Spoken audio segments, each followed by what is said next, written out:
খেয়াল করে দেখেন। আরে এই সৈনিকের আবার কি হলো?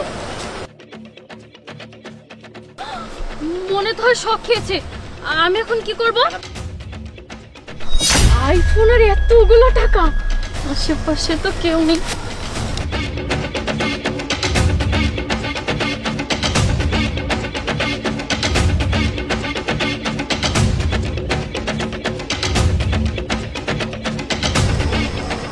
আরে এনার আবার কি হলো?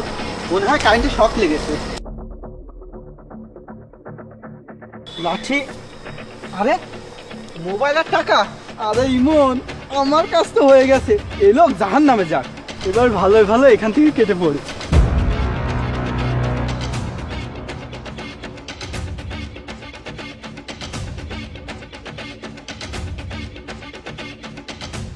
এমনিতে দেরি হয়ে গেল, তার উপর আবার হেঁটে হেঁটে যাচ্ছি, জানি না সময় মতো পৌঁছাতে পারবো কিনা। আরে এই ভাইয়া তো কারেন্টে শর্ট লেগেছে, কি করি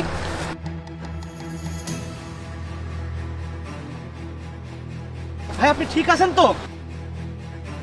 হ্যাঁ ভাই, আমি ঠিক আছি। থ্যাংক ইউ সো মাচ ভাই, আপনি আমাকে বাঁচিয়ে দিলেন। তা না হলে আজকে যে আমার কি হতো।